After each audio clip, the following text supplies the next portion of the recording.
evaluating our relationships is not a common practice. Most people are looking at their brokerage balances and their online banking and, all these things with much more regularity. But if you look at kind of your social universe, the people in your life who give you energy or take away energy that you see frequently or you don't see enough, just taking time to look at that kind of map and saying, man, I love spending time with Joe. I need to make a concerted effort to see more of him.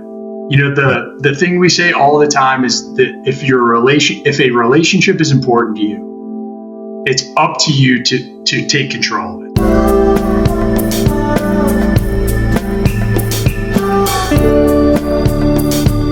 And we're back with another episode of It's Never About Money. I'm quite excited to have an international guest, which is becoming a bit of a flavour on this particular podcast.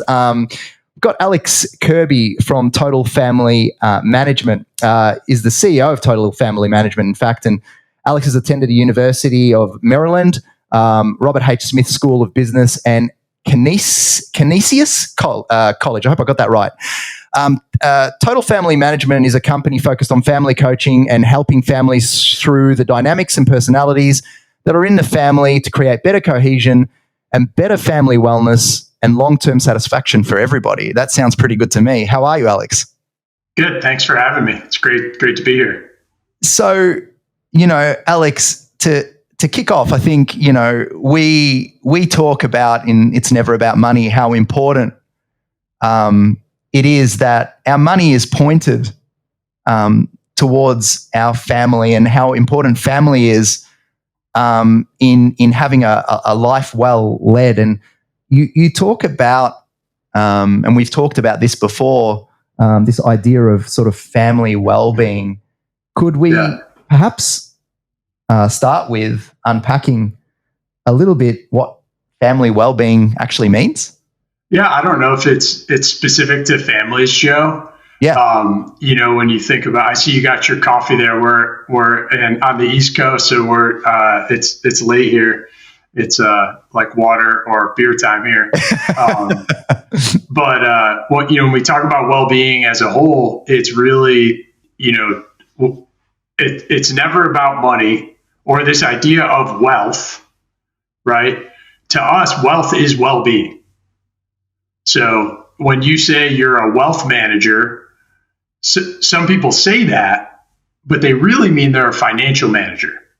Yep. They say I'm a wealth manager, but really what they're doing is everything is sort of through the lens of finances. When we say wealth, we mean well-being. And I think we're going to talk about the Jay Hughes ideas of the 5 forms of family capital, but this idea, everyone knows this. There's more to it than money. It's kind of hard to put your finger on it, but I don't think anyone would trade, all their relationships and all the people they care about and everything that is immaterial for all the money in the world. I don't think there's a lot of people that would do that. Agree. Do you, when this is an interesting kind of business that you've ended up in, I was just wondering as I was thinking about having you on, like, at what point did you determine that there is a market for, helping families become more successful, as defined by, having a greater level of well-being? At what point did it become apparent that there is some sort of a market for that? Well, definitely in 2019, I was working with some technology executives. I don't know if I shared this story with you or not, but I flew to San Francisco for this meeting. We were going through kind of annual priorities with an executive that we were working with. And he showed up and he was just off his game. And I knew him well. We'd been working with them for a couple of years. And I said, is everything all right? And he said, I'm going through a divorce. And I'm sitting here looking at my priorities for my company, and I don't know what my own priorities are in my life. And of course, on the plane ride back, I'm thinking to myself, I don't actually know my own life priorities either. And then, COVID hits, and I think a lot of people did use that time to reevaluate, to figure out what's important to them. They may have even been when this podcast was started, or like closer around then. Yeah, well, and so once you start like looking at the idea of just people growing, so much of the resources goes into business, corporate, on that side of their life. Most executives or families we talk to, if you ask someone like, hey, what are your strategic priorities at work? They'll tell you. They do annual performance reviews. They set goals. They know where they're going. And then on the personal side of their life that they arguably most people care much more deeply about, they're not sure. And so it felt to me like, that was happening. And I had a unique background in terms of like people development and technology that would allow us to do this. So you don't come from a financial background, Alex. You come from. Yeah, I have a finance degree. Yeah. And I did my MBA. Yeah. But I don't think I didn't have any of the licenses that you have. I didn't come from wealth management. But at the same time, I was talking to a lot of family offices and wealth managers like yourself who felt like there was more out there on this topic that you're exploring so deeply. Yeah. But they weren't really sure how to do it. It was like everyone sort of theoretically was like, yes, there is more to it than money. But how do I do that? And they end up just kind of falling back on money because they understand it. Yeah, that makes sense. So if we could, perhaps have a short period of time actually defining and distilling perhaps the different phases of life that families are in, and perhaps the unique challenges with each one of those phases. I don't know if we can simplify that at all, Alex, into a few of them.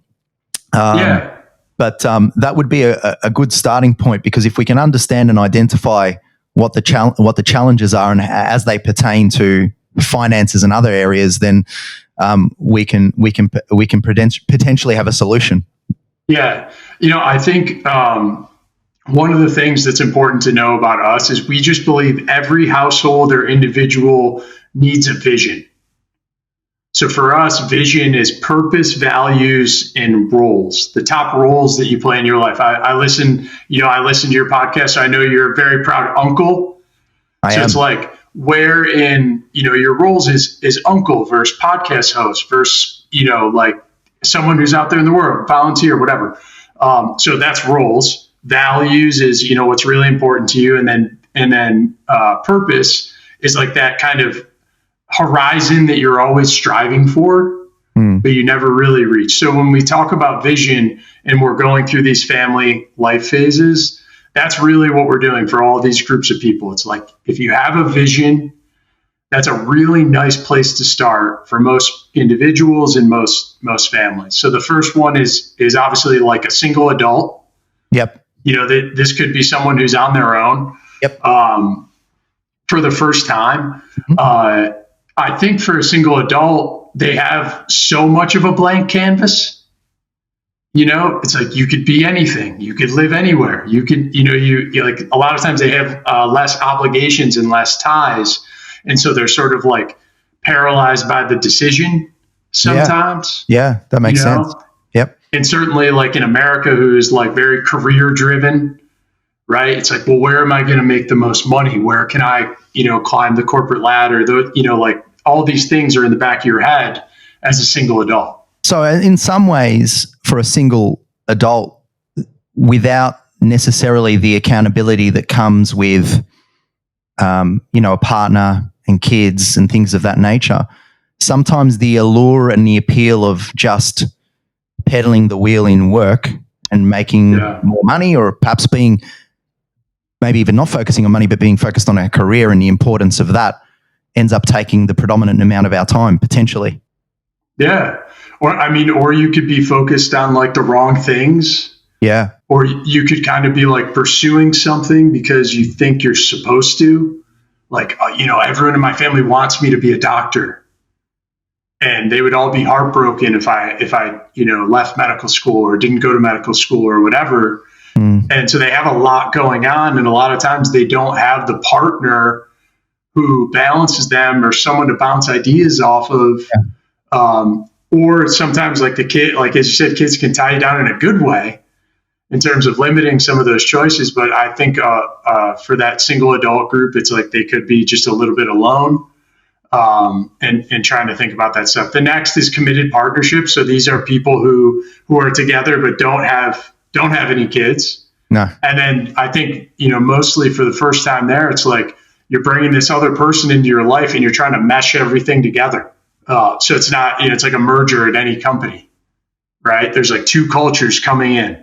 Yep. And you start to learn things like, oh, that's how you load the dishwasher, and this is what we do at holidays. And so you're kind of combining cultures. Yeah.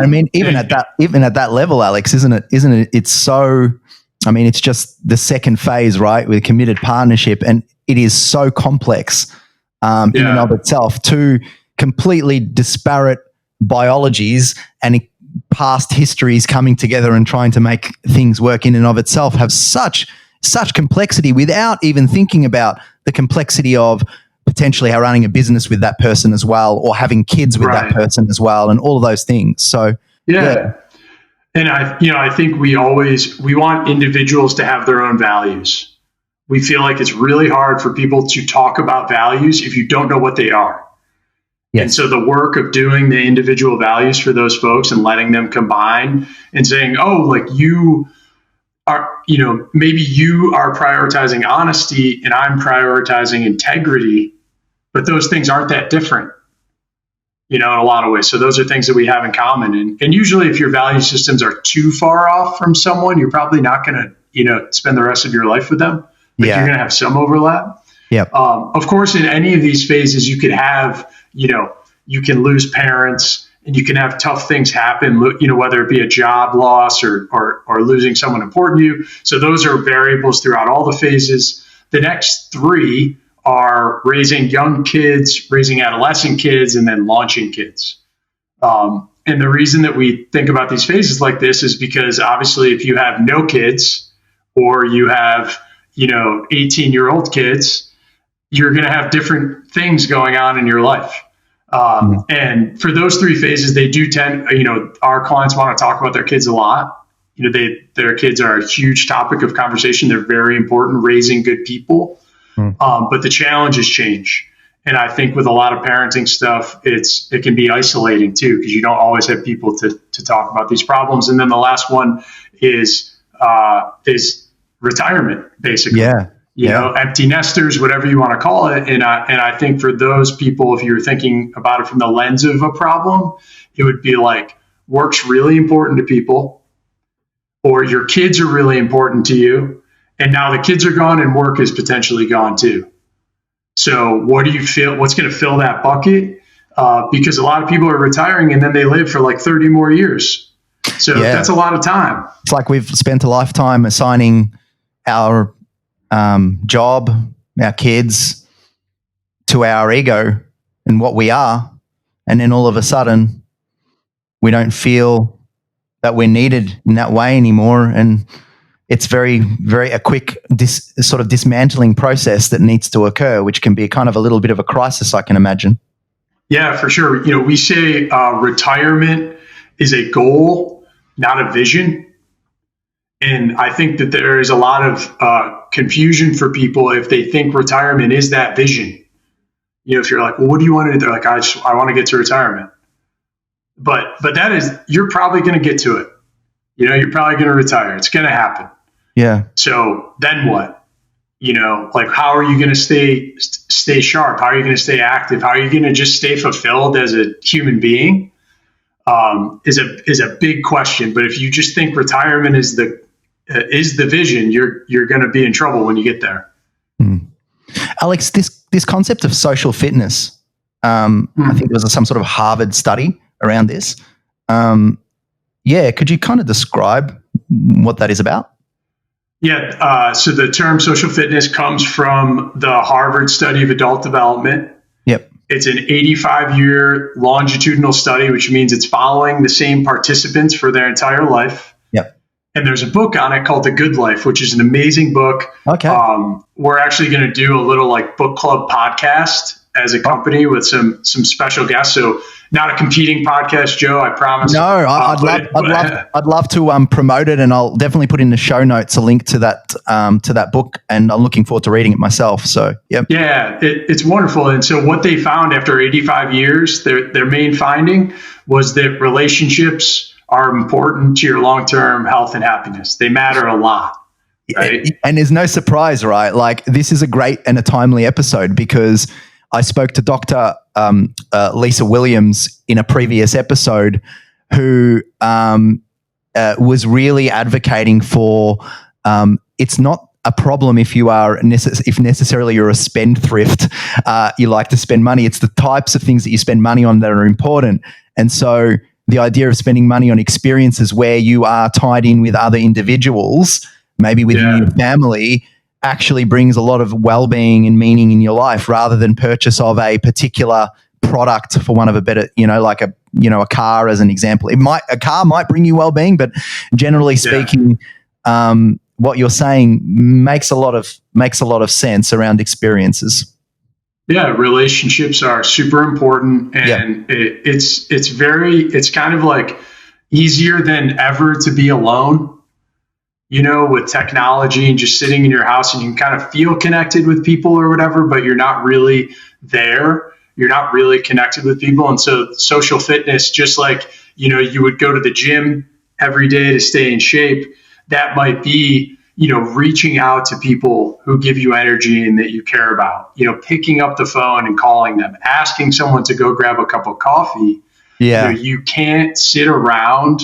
Social fitness for us is like, you can't sit around and wait for people to ask you to hang out and keep score and be like, well, last time I texted Joe, so now it's his turn to text me. It's like, no, if you care about your relationship with Joe, reach out to Joe and say hello. And we really encourage all of our clients to do that, because these relationships are so important. And especially in the end of life, no one looks back and says like, oh God, I wish I bought more cars.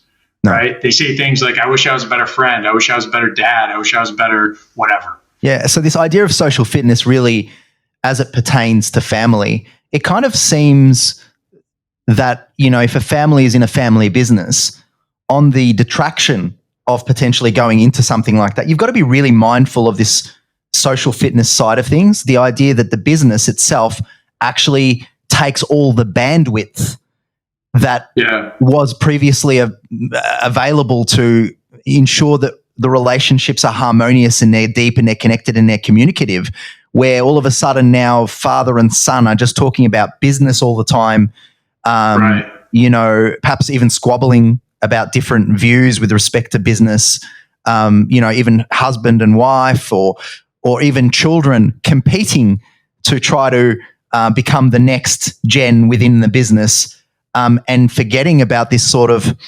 aspect of happiness in life around having deep and very communicative relationships talks to social fitness. What would you say around that? Is that, am I on the right path?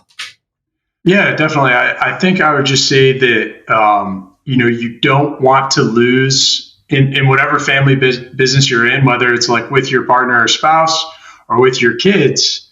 I don't think anyone would have entered into this agreement if they knew they were going to lose the relationship in the process, right? So not losing the fact that like you are still siblings, you are still partners, you are still, mother and son or whatever, and making sure that you carve out time to like do some of that stuff. But it's not easy, because you know how quickly these lines blur. Yeah, absolutely. I'm fascinated, Alex, to go into this area. So we've talked about the connection of meaning and money, and often, rightly or wrongly, I've been really cautious in suggesting that, we want to concentrate on family, and when we concentrate on money solely, sometimes we have these side effects, these kind of, perhaps we're spending so much time in our career that we've actually neglected our family and the importance of it, right? And it's a major pillar. But what's interesting is that, flipping it on its head, you could look at the creation of financial resources as giving you the capacity and the ability to invest back into the family. And that's something that I have not necessarily been a focus of mine, but it's super interesting. So we talk about these 5 forms of capital that you've made me aware of, and I'd like to delve into that with you, if possible. Yeah, definitely. So the 5 forms of family capital is an idea developed by Jay Hughes. He started talking about it in the late 90s. Most of this work is done at the ultra high net worth level and done in a way that's not super scalable. So a lot of the folks that are supporting, families with billions of dollars are not really worried about a solution that pertains to hundreds of thousands or millions of people. They work very directly with these, smaller families. And Jay was really the person who said, wealth is well-being. That's it. And there's a couple different movements going on, like this Wealth 3.0 idea. I don't think we had a chance to speak about this, Joe, but Wealth 3.0 is pretty darn close to wealth is well-being. Yes. And so like the 5 capitals as Jay defined them are financial, which everyone, you're an expert in that particular one. Human, which is the physical and mental health of the family. Social, which is the relationships. Cultural, which is kind of how we do things around here, the culture of the family. And then intellectual, which is the shared and collective knowledge of the family. So I'd like to maybe have a little bit of a deep dive into some of them. I think the financial one we can probably put aside just by the nature of my area. I don't know anything about it, honestly, so I would I would defer to you on that. Yeah. And there's plenty of financial planning podcasts that do that. I really wanted to do something different with this one. So let's actually delve into the other forms of capital. You pick one. All right. Well, something that I thought was interesting, because I listened to the podcast that you had with who's the gentleman also from the States, Travis. Travis Shelton. Yes, Travis Shelton. Thank you. I sorry, Travis, for getting your name off the top of my head. But you talked about obviously, if you don't know where your next meal is coming from, yes, right, then money does matter a lot, of course, right? Yep. So I think the thing that's interesting, probably for a lot of your audience, and certainly with the people that we work with, is if you have a financial advisor, for the most part, you're not you know where your next meal is coming from.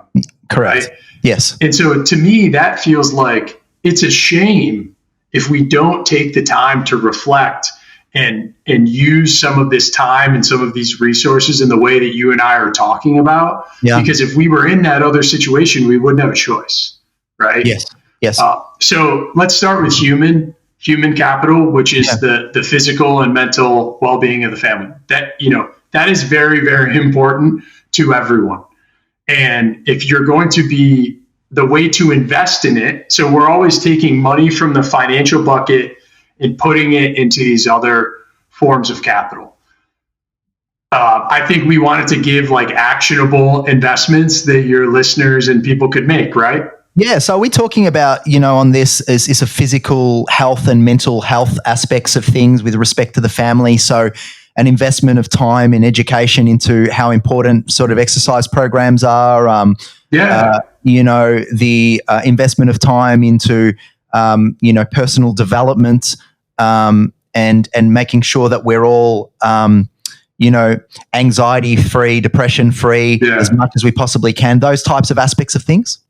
Yeah. So if I think for health, the mental and physical health of the family, the investments you want to make are preventative. Yes. Right. Like you want to do stuff now so that you don't worry about it 20 or 30 years down the road. Yeah. And you very astutely said it isn't always just money. Most of the time it's time. Yeah. So for example, in this particular category, you could go on a hike. Yes. You could go on a hike with your family, you go on a hike by yourself. That is a time investment. Like a good walk outside for a couple hours is a beautiful way to spend some time. It costs you almost nothing to do it. But if you do that for 30 years, you go on a 2-hour walk, once a week for 30 years, you're going to be in a really good place. it's probably going to help heart health and just how you feel about everything. And so physical and mental health, I think in particular, is one that is like keenly preventative. And instead of, yeah, go ahead, Joe. I just love that, you could potentially get win-wins across the forms of capital, in the sense that you could invest the time in walking, but you could do that with your partner, which plays into the social side of things. And it also plays into a longer-term idea of physical and mental well-being as well. Because if you're developing relationships by doing exercise with others as well, those relationships become really important as we age, and having communities around us. So like there's all of this stuff kind of, it feels to me that if you actually strategically minded about it, you can get some very big win-wins across many of the dimensions. Yeah. And just like, I think the shift for a lot of people is moving from cost to investment. If you're like, that gym membership's really expensive. If you think about it as an investment in your health, or therapy is really expensive. If you think about it as an investment in your mental health, then that's a different way to sort of frame the money decision in front of you, so that you're not like, just so worried about the cost. Because fast forward like 20 years, if you were out of shape and in pain and, not feeling good, you would definitely go back and invest in the gym. For sure. Right? For sure. Yep. So should we do the next one called? Yeah, I think so. Yeah. Social? Yeah, social. Amazing. This one was because you went on a trip, right? We were talking about this. I'm particularly interested in this one. I just mentioned the Lisa Williams episode as well around, it's really been a big thing for me where, I previously traveled a fair bit solo, which I've quite enjoyed, and I do quite well. Some people struggle with it. I don't. But what's interesting is that this time around, last Christmas, I thought to myself, I'd previously gone to Bali by myself, but perhaps this time I could actually suggest my family come around with us and we go, and actually spend some time together. And it was one of the most enjoyable experiences I've had traveling, because just having, my mum there and, my brother and my nephews and my niece, just, it was, and for them to see this new country, it was just really incredible. And I think spending our investing in these things are just so important connection points for us. And so social absolutely makes sense to me. Yeah, I think whatever you can do to strengthen the relationships. In the Harvard study book, The Good Life, they say that relationships are like muscles. You have to put time and effort into getting them stronger, and if you don't use them, then they get really weak. So if you see a friend that you haven't talked to in 10 years, right? That relationship isn't where it was when they were maybe your best friend like a decade ago, right? Because it's grown weak over time. Or if you meet a new friend or someone new in your life and you start spending more time with them and you start like being a little more vulnerable, or you start getting to know them on a deeper level, that relationship is getting stronger. So for the investments here, for us, again, going on a walk with your family is a very, cost-effective way to invest in that relationship. You can go on family vacations. We've seen families starting to budget this way, to say how are we investing in the social capital of our family this year? Let's set aside a little bit of money, whatever we can afford. Doesn't matter if it's a road trip, or you do want to go someplace nice, or you just want to like go on a picnic as a family. It's a way to invest in the relationships. And if you don't do it, they are going to grow weaker. And then on the family business side, it's like, if you struggle to communicate at Thanksgiving or Christmas, you're going to struggle to communicate in the boardroom too. So let's find ways to just like